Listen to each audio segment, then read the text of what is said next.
Mis muy amados hermanos, paz a vosotros.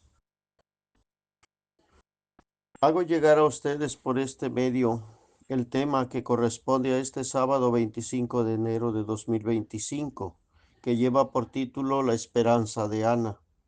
La lectura base se encuentra en primer libro de Samuel, capítulo 1, versículo 18, que dice: Y ella dijo: Hallé tu sierva gracia delante de tus ojos. Y fuese la mujer su camino, y comió, y no estuvo más triste. El objetivo: exaltar la gran fe y persistencia de Ana, por lo cual fue escuchada su oración, aun en las circunstancias negativas que la rodeaban.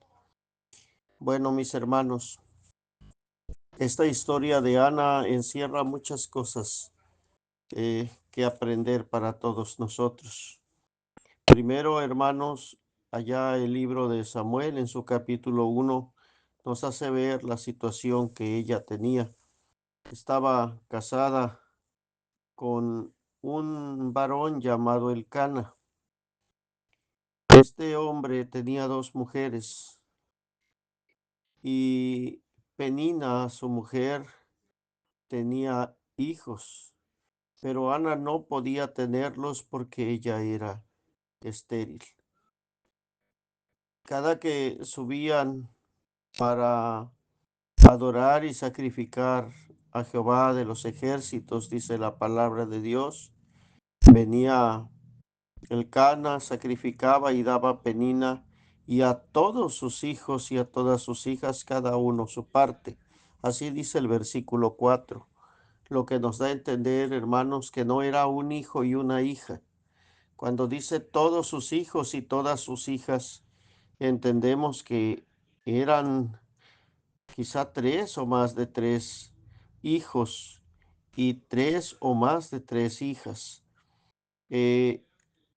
Pero Ana no podía tener hijos. Pasaban los años y esto sucedía así. Aprovechaba la ocasión Penina para burlarse y para molestar a Ana, haciéndola enojar y humillándola a cada momento.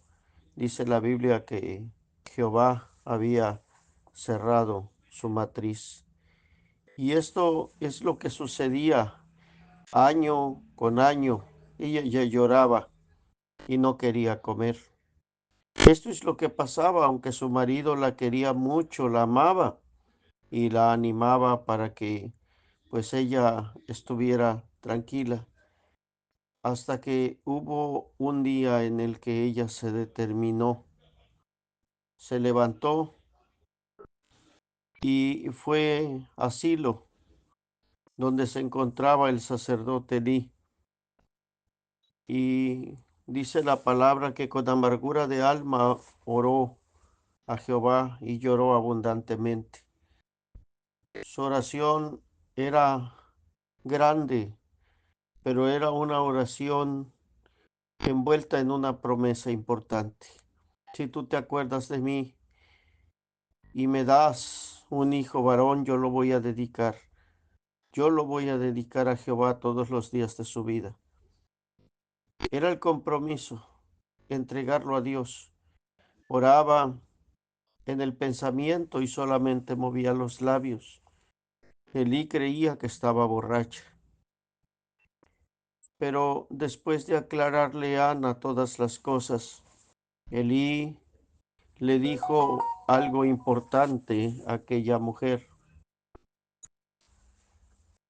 Le dijo: ve en paz y el Dios de Israel te otorgue la petición que le has hecho. La mujer entendió esto como la salida a su problema y como si Dios le hubiera dicho en aquel momento que su matriz estaba abierta. Se levantó y no volvió a estar triste. Y al poco tiempo, Ana quedó embarazada y tuvo un hijo que le puso por nombre Samuel, demandado a Jehová. Esta es la historia y es una historia que encierra tantas cosas, hermanos, importantes. ¿Por qué? porque si nosotros entendemos estas circunstancias de Ana, nos vamos a dar cuenta de muchas cosas. Primera, la esterilidad en los tiempos de Ana o en aquellos tiempos del Antiguo Testamento era una condición que médicamente no tenía solución. Si al paso de los años una mujer no podía tener hijos, se entendía que era estéril y era algo que no podía ser curado de ninguna manera. Pero además de esto, en la antigüedad, la esterilidad era vista como sinónimo de castigo o de maldición. Por eso dice en este capítulo que Jehová había cerrado su matriz. Y esto era algo desesperante para las mujeres de aquellos tiempos. Podemos ver como referencia Génesis 20 del 22 al 23, como para que podamos nosotros entender, hermanos, la situación extrema que se vivía en aquel tiempo. Y lo podemos ver en la historia de aquellas mujeres que se peleaban entre ellas. Génesis 30, perdón, es Génesis 30, en sus versículos 22 y 23. Dice la palabra de Dios así: y acordóse Dios de Rachel, y oyóla Dios, y abrió su matriz, y concibió y parió un hijo, y dijo: quitado a Dios mi afrenta. Les decía, hermanos, que aquella batalla que había entre aquellas dos mujeres de Jacob, entre Rachel y Lea, es algo interesante y nos enseña algo también interesante que dice la Biblia, que Dios, viendo que Lea era aborrecida, abrió su matriz, pero también dice que cerró la matriz de Rachel. Pero cuando ya aquella mujer, Lea, había tenido los hijos y ahora era al revés, ella era burlada, era humillada por su hermana, Dios se acuerda de Rachel y la oye. Cuando la Biblia dice que la oye, quiere decir que Rachel estaba en constante súplica, en constante oración delante de nuestro Dios, pidiendo porque quitara esa esterilidad que había en ella. Dice la palabra de Dios que abrió su matriz y luego dice que quitó Dios su afrenta. Esto significa, hermanos, que en aquellos tiempos, en la antigüedad, la esterilidad era vista como sinónimo de castigo, de maldición, de afrenta. Y era algo difícil, hermanos, porque hasta el día de hoy la esterilidad es algo complicado. Es algo, hermanos, que no puede ser quitado del cuerpo y que quienes la padecen sufren bastante por esta condición. No se puede tener hijos. Ana estaba en esta circunstancia. Pero aquí yo quiero que entendamos una cosa de Ana. No se dio por vencida y aun cuando sabía que era estéril, ella entendía que había una solución, que había una forma, que había una salida y que esa salida tenía que estar en Dios. Y fue y la buscó en Dios, rogando a Dios que quitara esa condición terrible que ella tenía y que abriera su matriz, confiando en que así sería. Hermanos, quiero decirles que estas cosas no son posibles si no hay una fe plena y completa en la persona. Dice la Biblia que sin fe es imposible agradar a Dios. Es imposible que lo hagamos. No podemos nosotros, hermanos, cambiar la condición de nuestro cuerpo solo porque queremos. No es posible hacerlo así nosotros. Si alguien puede hacer un milagro en nuestro cuerpo, es Dios, solamente Dios. Pero ¿cómo opera Dios en nosotros? Cuando nosotros depositamos en Él toda nuestra confianza, toda nuestra fe, creyendo en su poder y sabiendo que Él es poderoso para hacer todas las cosas. ¿Qué tan a menudo, hermanos, nos resignamos nosotros a las situaciones dolorosas que nos toca vivir? Cedemos ante las cosas y nos damos por vencidos. Que venga un médico y nos diga: tienes una enfermedad incurable, ya no te vas a curar nunca. Esta condición que tienes es hasta el día de tu muerte. ¿Qué hacemos? Muchas veces lloramos, nos desesperamos, nos despedimos de nuestros seres queridos, arreglamos las cosas que tenemos que arreglar y estamos convencidos porque el médico ya revisó todo lo que tenía que revisar, ya nos hizo todos los estudios que tenía que hacer y ya dio la última determinación. Y nosotros nos quedamos con ello y no hacemos por luchar y por salvarnos de esa condición en la que nos encontramos. Ana estaba en esta circunstancia, pero Ana, hermanos, quiso cambiar la historia, quiso cambiar las cosas para que tuviera la bendición de Dios. Fue tan poderosa la fe de aquella mujer que aquel hijo varón nació y Dios sabía que ella iba a cumplir la promesa de entregárselo a él. Hermanos, que esto es lo que ayudó a Ana, esa fe y esa determinación. Y eso es lo que nosotros, hermanos, debemos de tener.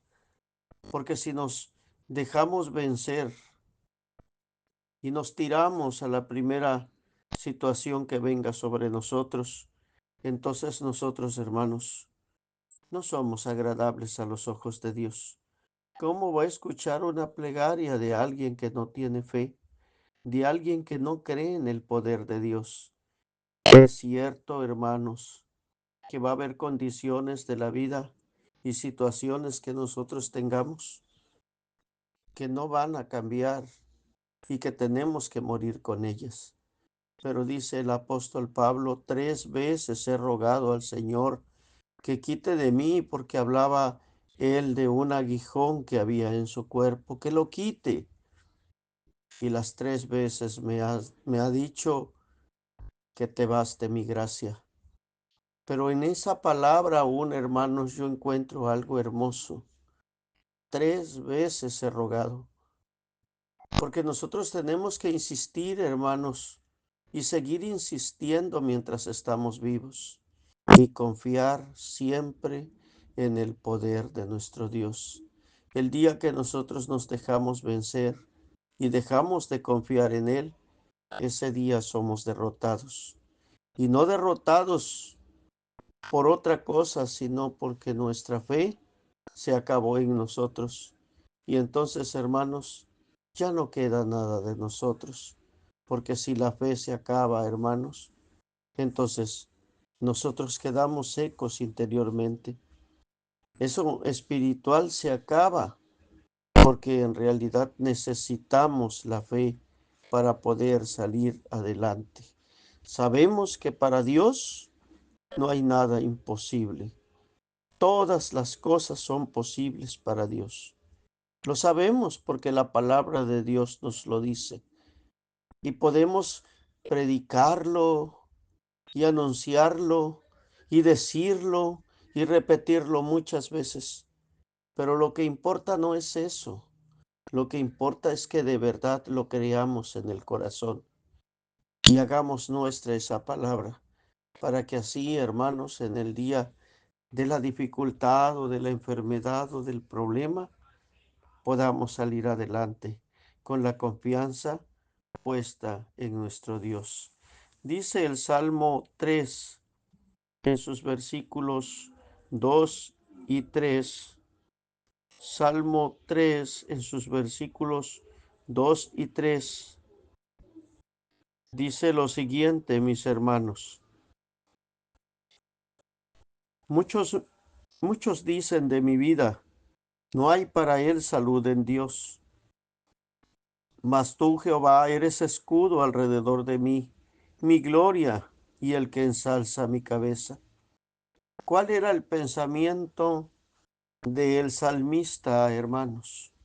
¿Qué era lo que pensaba el salmista? Dice la palabra que muchos enemigos se levantaban contra él, acechaban su vida a cada momento y le aseguraban y le decían, y era la forma en que creían, no hay para él salvación en Dios. Pero él decía, pero tú, Jehová, eres escudo alrededor de mí.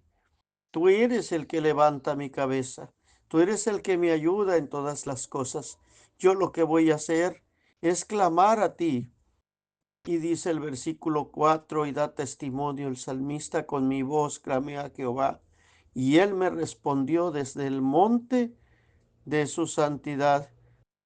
Y dice la palabra de Dios también en su versículo 8, en su verso 8, de Jehová es la salvación o la salud, sobre tu pueblo será tu bendición. De él proviene la salvación, de él proviene la salud, de él proviene la bendición, pero la bendición es para su pueblo. Cuando nosotros tenemos la confianza totalmente puesta en nuestro Dios. Aprendamos de Ana que su situación en realidad era para darse por vencida si lo viéramos con ojos humanos. Era para que se derrotara, porque no tenía forma de competir con Penina y no tenía forma de darle un hijo a su marido Elcana. No la tenía porque ella era estéril. Sin embargo, no perdió la fe y no perdió su confianza en nuestro Dios en ningún momento. Él confió, ella confió, perdón, hasta el último momento, sabiendo que Dios le iba a responder e iba a solucionar esa necesidad que para los hombres era imposible. El Cana se había resignado y decía, ¿no te soy yo mejor que 10 hijos? Yo estoy contigo y yo te voy a amar y te voy a querer siempre. Pero el Cana no se sentía satisfecha con ella, no se sentía llena o plena. Ella quería tener un hijo en sus brazos y supo rogar y clamar a Dios de una forma correcta para que Dios la oyera y Dios le diera aquello que en realidad ella necesitaba. Dice Lucas 18 en su versículo 1 lo siguiente. Dice en su versículo 1, y propúsoles también una parábola sobre que es necesario orar siempre y no desmayar. Esta parábola del Señor habla sobre un juez que estaba en una ciudad, pero era un juez injusto, malo, que no tenía temor a Dios, ni tampoco tenía respeto a hombre alguno. En realidad, este hombre no iba a ayudar a nadie, porque no tenía ese respeto a hombre ni temor a Dios. Pero dice la parábola que había también en aquella mujer, en aquella ciudad, una mujer viuda que diario, continuamente venía a él diciéndole que le hiciera justicia de su adversario. Tenía un problema y ella sabía que el único que podía ayudarle era el juez injusto. Pero quizá nosotros pudiéramos decir, ni para qué pierdo mi tiempo hablando con ese hombre. Es un hombre que ni respeta a hombre ni teme a Dios. Y quizá nosotros nos diéramos por vencidos en ese momento, pero la mujer de la parábola no se da por vencida.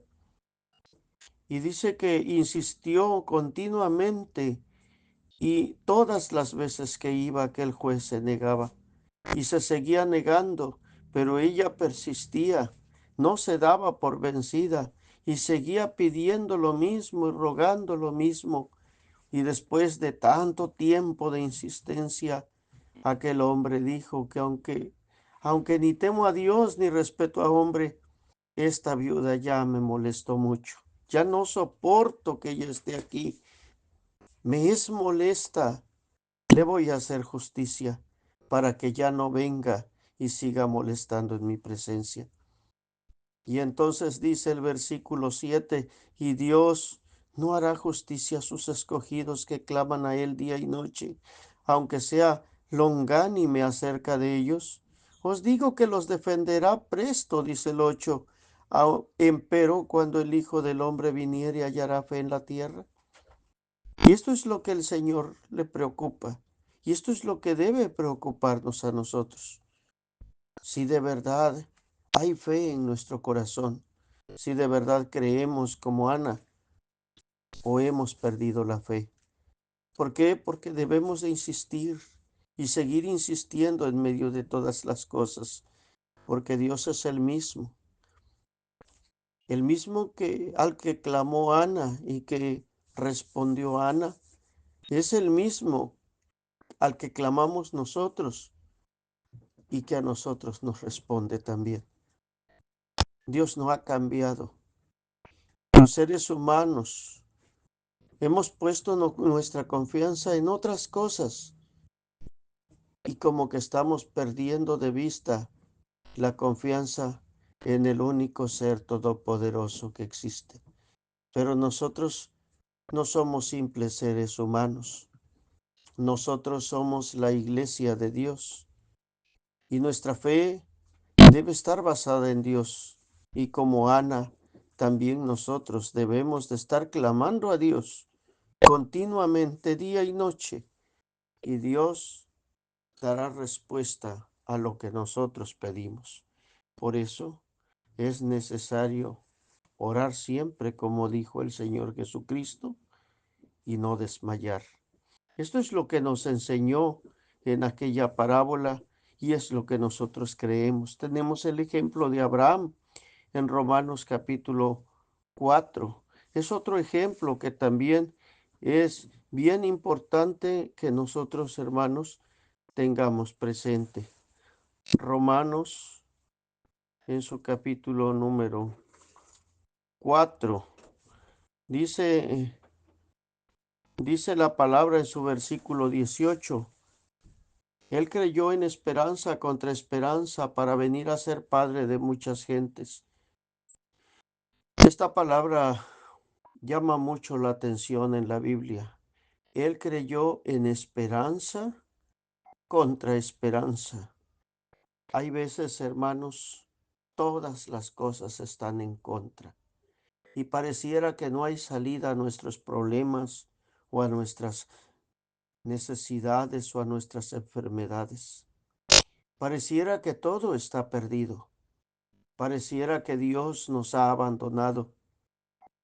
Pero Abraham creyó en esperanza contra esperanza, en medio de lo que ningún hombre quizá pudiera creer. Allí creyó él, así como Ana, en ese momento, en esa circunstancia y en esa situación, él creyó. Dice el versículo 19 de Romanos 4, y no se enflaqueció en la fe. Esto, hermanos, es importante que lo veamos. Ni consideró su cuerpo ya muerto, siendo ya de casi 100 años, ni la matriz muerta de Sara. Nada, hermanos. No se enflaqueció en la fe. No se enflaqueció en ningún momento. Es que en los momentos más difíciles, hermanos, debemos de ser así. Dice el Salmo, y será, Salmo 1, y será como el árbol plantado junto a arroyos de aguas, quizá en una hermosura y en una fuerza, pero cuando las corrientes son fuertes y quieren arrancarlo, también el árbol sabe afirmar sus raíces para no caer. Hermanos, es importante que creamos y que entendamos que la esperanza debe prevalecer en medio de todos nosotros en todo momento. Por eso dice la Biblia que prevalecen la fe, la esperanza y la caridad. Y aunque la caridad es la más grande de todas, así decía el apóstol Pablo, aun cuando la caridad es la más grande de todas, jamás, por ningún momento, debe faltar en nosotros la fe y la esperanza. Porque si la fe falta, no podemos agradar a Dios. Y sin esperanza, ya estamos derrotados y perdidos, porque no tenemos en quién esperar ya. Es importante que lo entendamos y que sepamos, hermanos, aprender a afrontar las situaciones que la vida nos presenta. Todas las cosas que vengan, pero todas deben ser en base de lucha, con fe, con esperanza, con confianza, con persistencia, haciendo todo lo que tenemos que hacer, siendo justos, siendo correctos, fieles y leales hasta el final, pero sin perder de vista que el único que puede ayudarnos y el único que puede sostenernos en todo momento es nuestro Dios. Nunca debemos de dudar de Dios. Dice Romanos 4:20, tampoco en la promesa de Dios dudó con desconfianza. Antes fue esforzado en fe, dando gloria a Dios. La desconfianza es muy peligrosa y nos hace que nos perdamos. Que es importante que seamos esforzados en fe, saquemos fuerza para poder salir adelante. Jamás debemos dejar de creer y en todo momento darle gloria a nuestro Dios. Espero que entendamos este tema. Quizá, hermanos, al último pudiéramos terminar y concluir con el niño de Ana en sus brazos. Cuando lo tuvo en sus brazos, hermanos, y vio que las promesas de Dios se cumplen, cuando vio que vale la pena clamar, arrodillarse, estar, hermanos, atribulados de espíritu quizá por un momento, pero sabiendo que Dios nos ayuda. En esa historia vemos que Dios cumple las promesas, pero vemos que hay una mujer de fe, de confianza, que cree firmemente en que Dios tiene poder para hacer todas las cosas. Creamos así y hagamos que aquellas cosas imposibles se vuelvan posibles para nosotros por el poder de nuestro Dios. Paz a vosotros, hermanos. Dios los guarde y los bendiga en todo momento.